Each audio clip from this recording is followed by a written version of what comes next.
Hello नमस्ते, मैं हूं Manisha. Welcome to RS only. और प्रोनाउंस के आज हम टाइप्स सीखेंगे। Types of pronouns. प्रोनाउंस का मैंने इंट्रोडक्शन ऑलरेडी आपको क्लास में दे दिया है। It was a very short class, लेकिन फोकस्ड कि हम प्रोनाउंस कहाँ यूज़ करते हैं, किसको हटा के यूज़ करते हैं, क्यों यूज़ करते हैं, सब कुछ अपन ने देख लिया। आज अपन देखेंगे कि प्रोनाउंस कितने प्रकार के होते हैं। पहले रिवाइज करते हैं। नाउन्स क्या होते हैं? नेम्स ऑफ पर्सन, थिंग, है ना, और names of person, thing, place, है ना, ऑब्जेक्ट, एक्सपीरियंस, ये सब जो चीज़ें होती हैं, इनके जब नाम होते हैं तो अपन इनको नाउन बुलाते हैं। लेकिन हम इनका रिपीटेशन नहीं चाहते, बार बार इनको रेफर करना नहीं चाहते, नंबर ऑफ वर्ड्स कम करना चाहते हैं, कंफ्यूजन हटाना चाहते हैं, रिडंडेंसी हटाना चाहते हैं। तो हम क्या करते हैं, इनको एक बार इंट्रोड्यूस करने के बाद में हम प्रोनाउंस से रिप्लेस कर देते हैं। अब मीनिंग तो समझ में आ गया कि क्या चीज़ होती है, लेकिन प्रोनाउंस होते क्या क्या वर्ड्स हैं वो आज अपन देखते हैं, और कौन कौन सी कैटेगरी में फॉल करते हैं। प्रोनाउंस क्लियर हो गया है ना, रिवीजन भी क्लियर हो गया। अब देखते हैं प्रोनाउंस की category. First category, personal pronouns. Personal pronouns वो होते हैं जहां पर आप स्पेसिफिक लोगों के या चीजों के बारे में बात कर रहे हैं। ये दो तरीके के होते हैं। एक तो सब्जेक्ट को रेफर करने के लिए होते हैं और एक एज अ ऑब्जेक्ट को रेफर करने के लिए होते हैं। अब मैम ये क्या चीज है? एक सेंटेंस कैसे बनता है इंग्लिश में? एक सिंपल सेंटेंस, एक बेसिक सेंटेंस कैसे बनता है? Subject plus verb plus object. ये सेंटेंस का बेसिक क्रिएशन का फॉर्मूला है। हर सेंटेंस में, हर फुल कंप्लीट मीनिंगफुल सेंटेंस में आपको ये तीनों चीजें इसी फॉर्म में मिलेंगी, इसी पैटर्न में लिखी हुई मिलेंगी। ठीक है, और वर्ड्स भी हो सकते हैं, but they are just additions. आपका फाउंडेशन सेंटेंस का ऐसे ही क्रिएट होता है। ठीक है, subject I, you, he, she, it, we, they, ये यूज होते हैं जब इस वर्ड को आप रिप्लेस करते हैं। जहां ये जो वर्ड लिखा हुआ है सेंटेंस में, यहां पर जो वर्ड लिखा हुआ है, जैसे Rita likes to take coffee in the morning. ठीक है, सेंटेंस देखते हैं। रीटा टेक्स, लाइक्स टू हटा दिया अपन ने, Rita takes coffee in the morning. ठीक है, ये सेंटेंस है। रीटा क्या है? सब्जेक्ट है। टेक क्या है? वर्ब है। कॉफी इन द मॉर्निंग क्या है? ऑब्जेक्ट है।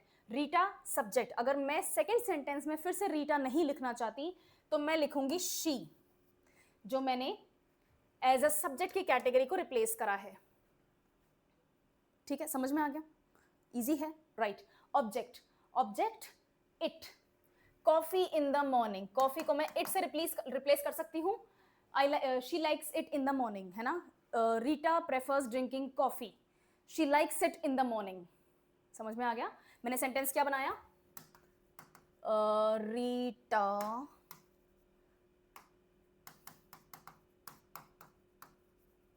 प्रेफर्स कॉफी टू टी, ऐसे लिखते हैं, प्रेफर्स टू टेक कॉफी। ये तो है फर्स्ट सेंटेंस जहां पे मैंने कॉफी को और रीटा को फर्स्ट टाइम इंट्रोड्यूस किया है, राइट। अब मैं इसको प्रोनाउन से रिप्लेस करूंगी। She likes it in the morning. It, क्या पसंद है रीटा को मॉर्निंग में लेना? कॉफी, क्योंकि मैं कॉफी ऑलरेडी पहले बता चुकी हूं कि उसे क्या पसंद है, कॉफी, लेकिन उसको एक्सक्लूसिवली मॉर्निंग में क्या पसंद है? कॉफी। ठीक है, तो इट आ गया ऑब्जेक्ट के लिए, थिंग के लिए, नेम ऑफ थिंग, है ना। और ये कहां पर था? ऑब्जेक्ट के फॉर्म में था। देखो पीछे लिखा है लास्ट में सेंटेंस के, राइट। तो she likes it in the morning. यहां पर मैंने दोनों आपको एग्जांपल दिखा दिए कि सब्जेक्ट जब आपको रिप्लेस करना है तो कौन से प्रोनाउंस लगते हैं, और ऑब्जेक्ट जब रिप्लेस करना है तो प्रोनाउंस कौन से लगने हैं। बेस्ट पार्ट इसमें यह है कि आई की जगह मी हो जाएगा, और ही की जगह हिम, शी की जगह her, you, it, we, they, you, ये सब वैसे ही रहेगा। अस, देम तब होगा जब मैं खुद को भी इंक्लूड करूंगी अस में, और देम जब मैं उन सब की बात करूंगी, वो सब।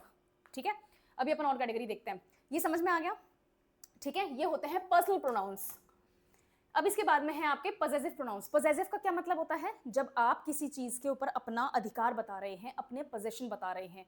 जैसे this water bottle is mine. क्या बोला मैंने?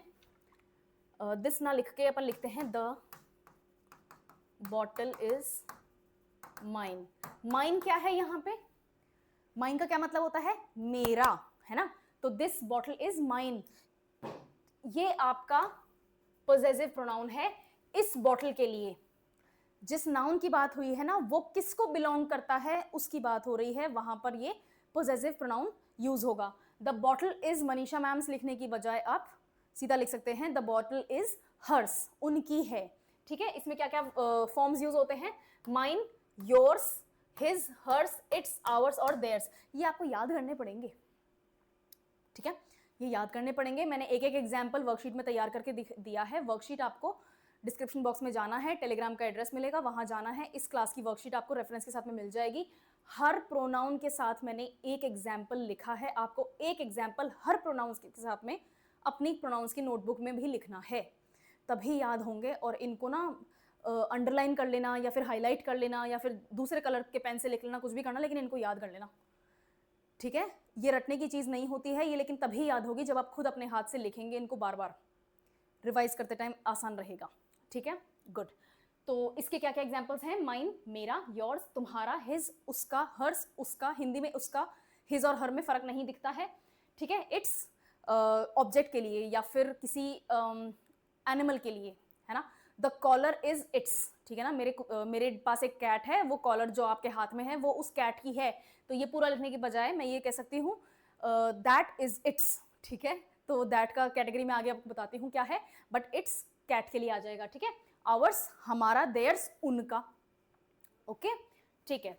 नेक्स्ट है आपका रिफ्लेक्सिव प्रोनाउन। रिफ्लेक्सिव प्रोनाउन वो होता है जब किसी एक्शन, अच्छा इसको ऐसे देखते हैं अपन, जो भी वर्ब है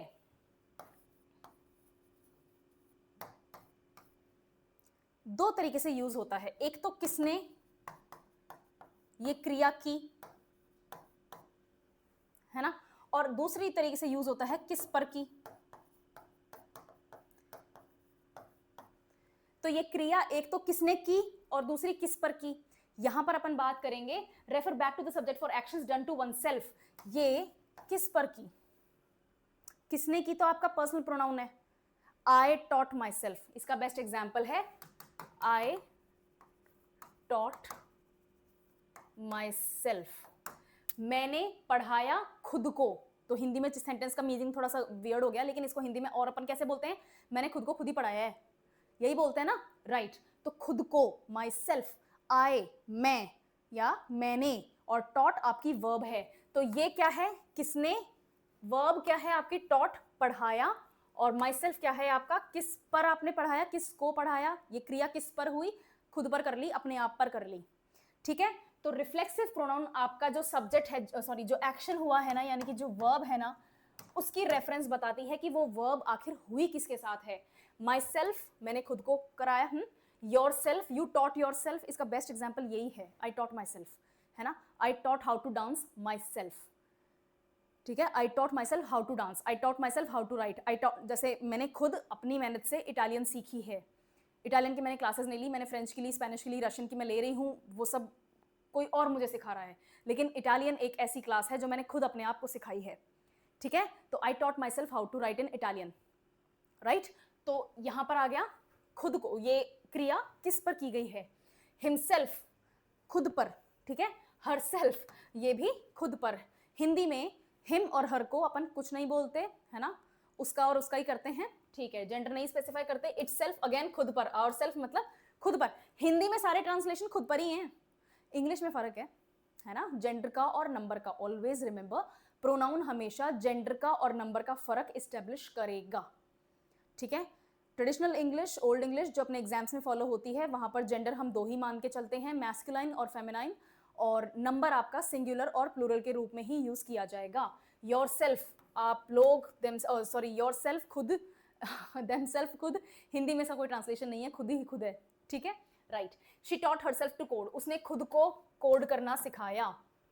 I taught myself to write, मैंने खुद को लिखना सिखाया, मैंने खुद ही लिखना सीख लिया। ये सब आपको ये समझ में आ गया है ना, reflexive pronoun.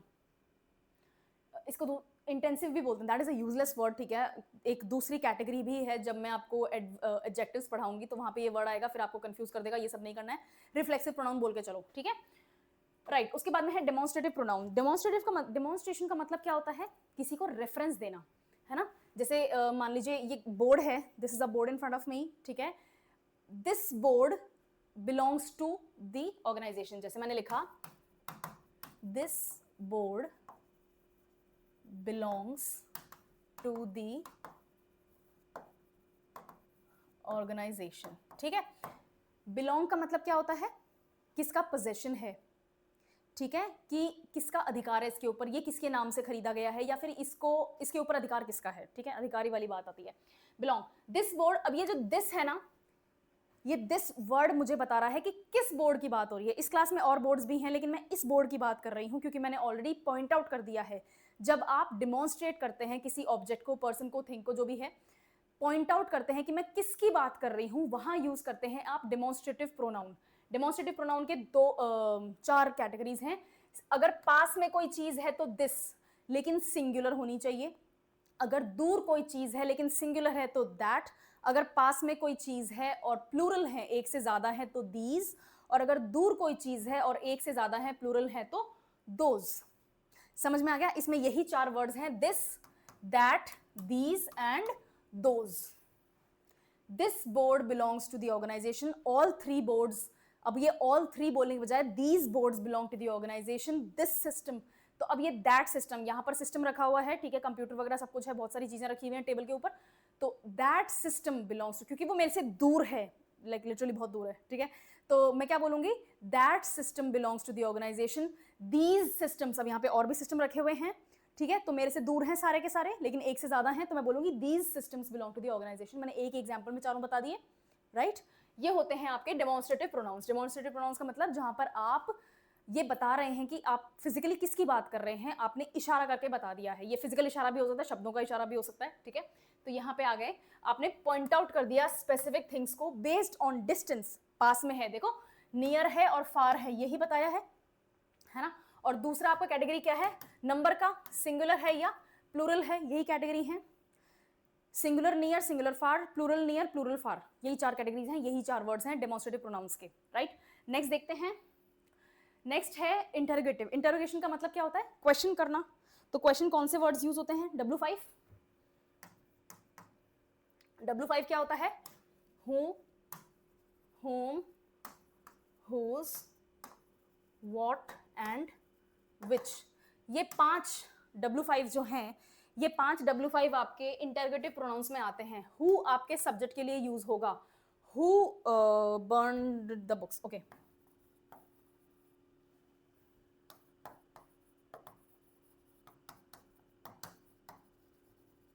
Question mark. Who painted the walls, दीवारों पे कलर किसने किया, रंग किसने किया।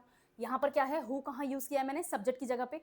याद करो, सब्जेक्ट का प्लस वर्ब का प्लस ऑब्जेक्ट वाला फॉर्म, वो सेंटेंस लिखने में यूज करते हैं अपन, ठीक है। तो मैंने क्या बोला है, who painted these walls, who मैंने कहाँ यूज किया है, सब्जेक्ट की जगह पे यूज किया है, तो हु सब्जेक्ट का फॉर्म ले लेगा। हुम आपका ऑब्जेक्ट का फॉर्म लेता है, जैसे this book belongs to whom.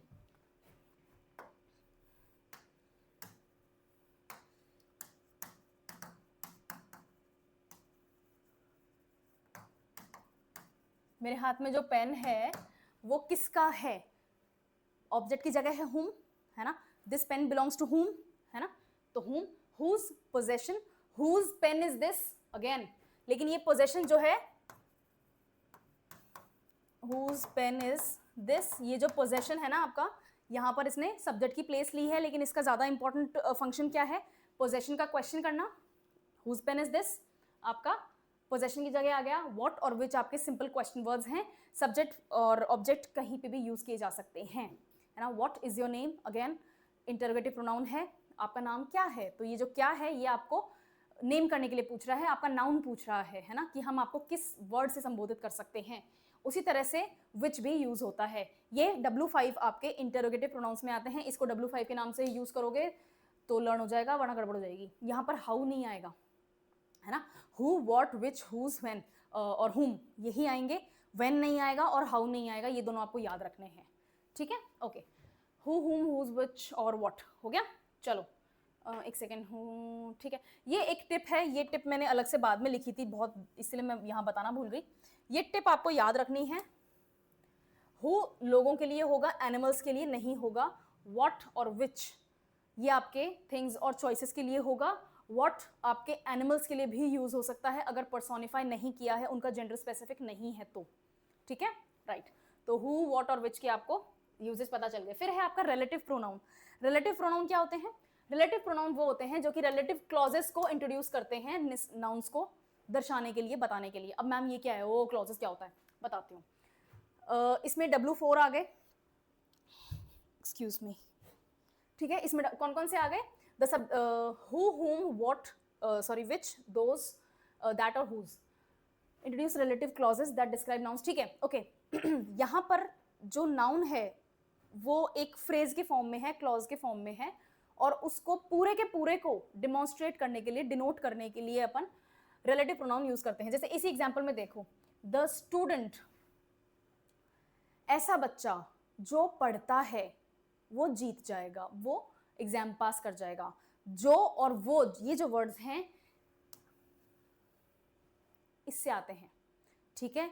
वो कार जो कल टूट गई थी वो आज ठीक कर दी गई है, the car that broke down. जो और वो, हिंदी में ये जो दोनों वर्ड्स हैं इनका रिप्रेजेंटेशन इंग्लिश में रिलेटिव प्रोनाउन से होता है। नहीं, नहीं, हाँ, समथिंग, नहीं, okay. The student who studies wins, जैसे जो बच्चे पढ़ते हैं वो एग्जाम पास करते हैं, ठीक है। ये जनरली प्रोवर्बियल यूजेस में देखा जाता है, प्रोवर्ब्स। इसकी नेक्स्ट क्लास आपकी प्रोवर्ब्स की ही है, तो डरना नहीं है, मैं क्योंकि 2-4 बार ये वर्ड यूज कर चुकी हूँ। So if you are not familiar with proverbs then you do not need to fear it. Next class में प्रोवर्ब्स की ही ले रही हूँ, मैं बहुत सारी प्रोवर्ब्स लेकर आ रही हूँ, समझाऊंगी कहाँ यूज करते हैं, कैसे उनका फॉर्म चेंज होता है, विल टॉक अबाउट एवरीथिंग। यहाँ पर इतना ध्यान दो कि ये एक तरीके की कहावतें होती है ना, जो उनमें यूज होने वाली चीजें होती हैं, इनका सेंस नहीं बदल रहा है। हु यहाँ पर क्वेश्चन नहीं पूछ रहा है। अभी अपन ने इंटरोगेटिव प्रोनाउंस में देखा था कि हु और विच और दैट, ये सब क्या है, क्वेश्चन पूछते हैं। लेकिन यहाँ पर इनका काम क्वेश्चन पूछने का नहीं है, यहाँ पर इनका नाम उस बारे में बात करनी है जो ऑलरेडी अपन इस्टेब्लिश कर देंगे। जैसे द स्टूडेंट, वो बच्चे जो पढ़ते हैं, यानी कि the student which who do not study, who does not study, student है, who does not study loses the exam, loses in the exam, ठीक है। वो बच्चा जो पढ़ाई नहीं करता वो फेल हो जाएगा। तो वो जो वो वाला वर्ड है ना, वो वाला वर्ड यहाँ पर इस हु से डिनोट होता है। ये प्रोनाउन की ही कैटेगरी है ना। इन सर्टन केसेस आपको यही प्रोनाउन कंजंक्शन के रूप में भी यूज करता हुआ नजर आएगा। बहुत कॉम्प्लेक्स सेंटेंसेस होते हैं, बहुत लॉन्ग सेंटेंसेस होते हैं, उसमें यही हु वर्ड जो है आपको कंजंक्शन के रूप में भी यूज करना देखने को मिल सकता है। जब कंजंक्शन सिखाऊंगी तो फिर मैं आपको बहुत लंबे लंबे लेंदी कॉम्प्लेक्स सेंटेंसेस दिखाऊंगी, वहां पर मैं आपको बता दूंगी कि कैसे हु का फॉर्म चेंज हो गया, हु का यूज चेंज हो गया। यहाँ देखते हैं second example, the car that broke down is fixed. वो गाड़ी जो टूट गई थी वो ठीक हो गई है। तो वो वाला जो वर्ड है वो यहाँ पर दैट उस फंक्शन को कंप्लीट कर रहा है, ठीक है। ये सबके साथ में लागू होती है। The student whose book was lost found it today, ठीक है। वो बच्चा जिसकी किताब खो गई थी वो आज उसे मिल गई है। अगेन सेम यूज, तो हुज यहाँ पर क्लियर हो जाता है। सेम तरीके से आपका विच का सेंटेंस भी बन जाएगा। ये है आपके रिलेटिव प्रोनाउन, मतलब नाउन क्लॉज को डिस्क्राइब करने के लिए जो प्रोनाउन यूज किया जा रहा है वो रिलेटिव प्रोनाउन होता है। फिर है आपके indefinite pronoun. Indefinite pronoun technically ये डेफिनेट मीनिंग में होते हैं। इसमें आपके पास में ऑप्शंस होते हैं यूज करने के, वैरायटी भी यूज हो सकती है, मैं क्या बोल रही हूँ, ओके। ये वर्ड्स आपको याद करने हैं, ठीक है। ये पूरे वर्ड्स सिंगुलर की कैटेगरी वाले और प्लूरल की कैटेगरी वाले, और ऐसे वर्ड्स जो सिंगुलर और प्लूरल दोनों में यूज होते हैं, वो कैटेगरी के वर्ड्स आपको याद करने हैं। सिंगुलर में anyone, everyone, someone, known, anybody, everybody, nobody, something, something और नथिंग, ठीक है ना। समथिंग, एनीथिंग, नथिंग, ये सारे सिंगुलर, जहां पर आप किसी एक ऑब्जेक्ट, एक पर्सन, एक थिंग, एक थॉट, एक एक्सपीरियंस के बारे में बात कर रहे हैं, वहां पर आप ये सिंगुलर वाले प्रोनाउंस लगाएंगे, ठीक है, इंडेफिनिट प्रोनाउंस। फिर हैं आपके पास में plural indefinite pronouns, several, few, many, both. Both दो के लिए यूज होता है, तो एक से ज्यादा हो गया तो प्लूरल हो गया, राइट। और कुछ ऐसे प्रोनाउंस भी हैं जो सिंगुलर और प्लूरल दोनों में काम कर सकते हैं, दोनों में यूज कर सकते हैं, ऑल, एनी, नन और सम। इसको याद करने का मेरे पास जो ट्रिक है अगर मैं आपको बताऊं, तो इसको याद करने के लिए आपको वर्ड ब्रेक करना होगा। Anyone, everyone, someone, no one, anybody, body single है, बॉडीज नहीं लिखा हुआ है, right. Everybody, nobody, something, thing single है, थिंग्स नहीं लिखा हुआ है, राइट। उसी तरह से नथिंग प्लूरल में, अच्छा ठीक है, ये हो गए क्योंकि इन वर्ड्स का ब्रेकडाउन सिंगुलर मीनिंग में यूज होता है, इसलिए इनको सिंगुलर में प्लेस कर दिया। जो बाकी के बचे हुए हैं वो प्लूरल में हैं, और सिंगुलर प्लूरल जहां सब यूज हो सकते हैं वहां पर ये 4 हैं। ये 4 आपके एक्सेप्शंस हैं, ये 4 आपको याद करने हैं। ठीक है, ये आपको याद करने हैं। ओके, यहाँ पर होता है कि हम किसी नॉन स्पेसिफिक पीपल या थिंग्स को जब डिनोट कर रहे होते हैं, रेफर कर रहे होते हैं, तो हम यूज करते हैं ये वाले इंडेफिनेट प्रोनाउंस। समझ में आ गया? जैसे ये सेंटेंस दिया हुआ है, एवरीवन इज हियर, एवरीवन, इसलिए इज आएगा। Several are here, several plural है, several people are present in the class, several students have come today. Again ये आपके प्लूरल फॉर्म में यूज होने वाले वर्ड्स हैं। Anyone, everyone, someone, known, anybody, everybody, nothing, something और nothing, हाँ, nobody, something और नथिंग, ये सब आपके सिंगुलर हैं। तो जब आप, ये आपको अभी लग रहा है कि ये बहुत आसान है, समझ में आ सकता है, ये आपके एरर डिटेक्शन में बहुत परेशान करेगा आपको, इसलिए इनके ऊपर अभी मेरे को पॉज कर दो यहाँ पे, और अभी एक एक दो सेंटेंसेस इनके ऊपर अभी बना लो, ठीक है? ये याद नहीं होंगे वरना आपके, आई थिंक 2023 का एग्जाम था आरएएस का, उसमें एरर डिटेक्शन में 2 क्वेश्चंस आए थे, और मैंने ऐसी शीट नहीं देखी, ऐसी कॉपी नहीं देखी जिसमें उन्होंने सही किया है।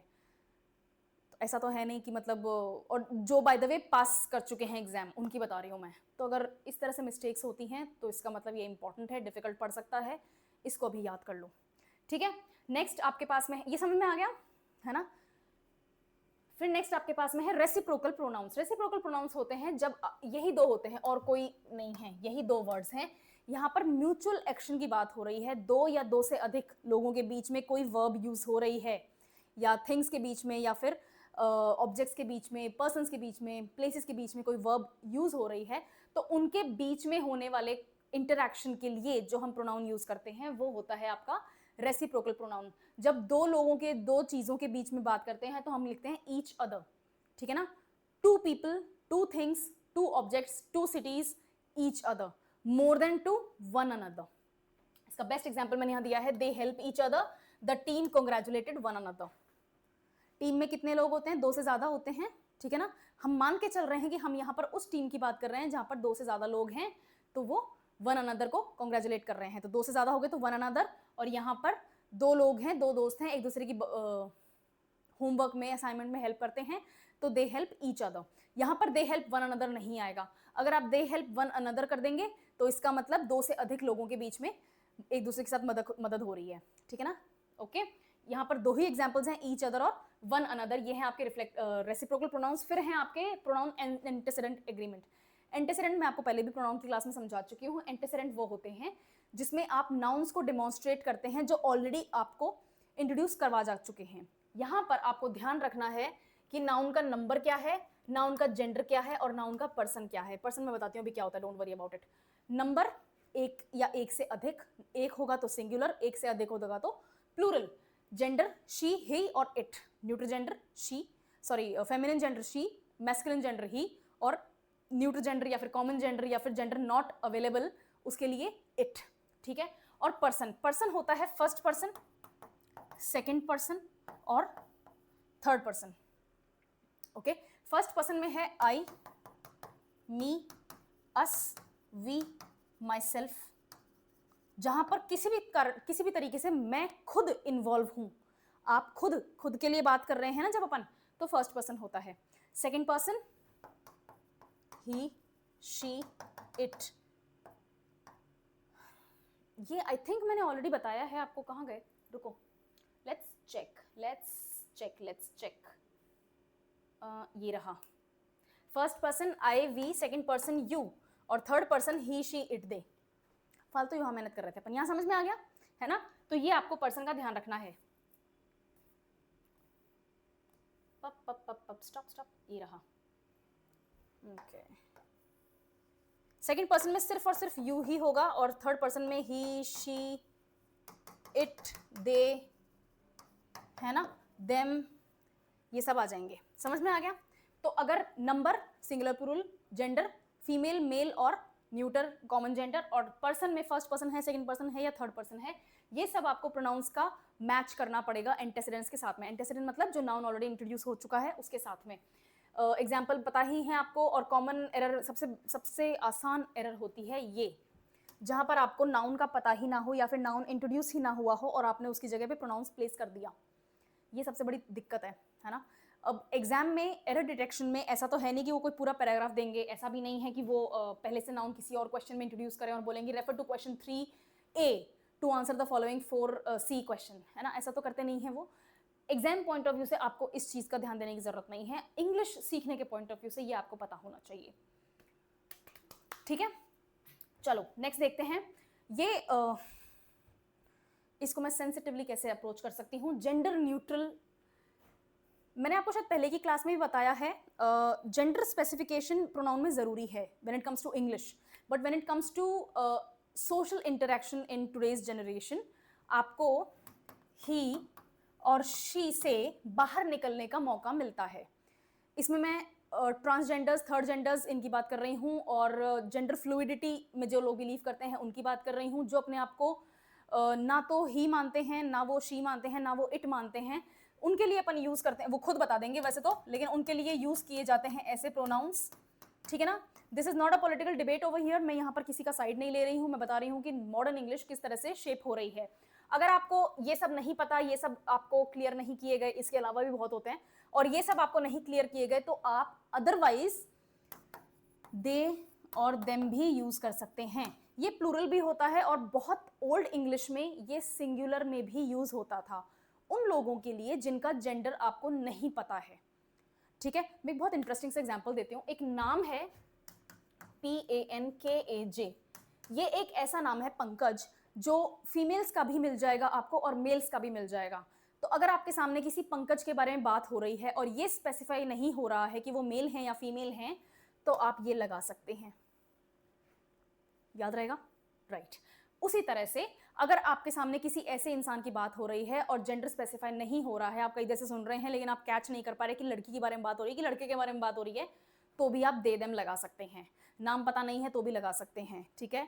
आपके सामने कोई ऐसा व्यक्ति है जो चाहता है कि उसको ही और शी से लिमिट ना किया जाए, वो बिलीव करते हैं कि वो more than the assigned gender में फॉल करते हैं, अपना एक खुद का जेंडर उन्होंने स्पेक्ट्रम बना रखा है, उसमें फॉल करते हैं, उनके लिए भी आप दे देम यूज कर सकते हैं, ठीक है। अब एग्जाम पॉइंट ऑफ व्यू से एग्जाम पॉइंट ऑफ व्यू से ये सब आपका गलत है, ये इंटरेस्टेड नहीं है। एग्जाम में आप ये लिखेंगे, मार्क्स कट जाएंगे और खतरनाक बात हो जाएगी, अपन को मार्क्स नहीं कटवाने हैं, ठीक है। ये हम सोशल इंटरेक्शन तक अभी लिमिट रखेंगे, जहां पर ये डिबेट चल रही है वहां तक ही डिबेट रखेंगे, और इसके अलावा अब अपन देखते हैं एग्जाम में क्या करना है। एग्जाम में आपको ही शी यूज करना है, या फिर आपको सिंगुलर है तो इट यूज करना है, अगर प्लूरल है तो दे देम यूज करना है, और सिंगुलर है लेकिन जेंडर अननोन है तो दे देम यूज करना है, ठीक है। एग्जाम पॉइंट ऑफ व्यू से बहुत बहुत सिंपल सोबर, और क्या लिखना है आपको ये मैंने बता दिया, ठीक है। तो मॉडर्न यूज में दे देम जो है वो सिंगुलर जेंडर न्यूट्रल में भी यूज होता है। समवन लेफ्ट देयर बैग, ये ओल्ड इंग्लिश के हिसाब से सही है, न्यू इंग्लिश के हिसाब से भी सही है, एग्जाम पॉइंट ऑफ व्यू से भी सही है।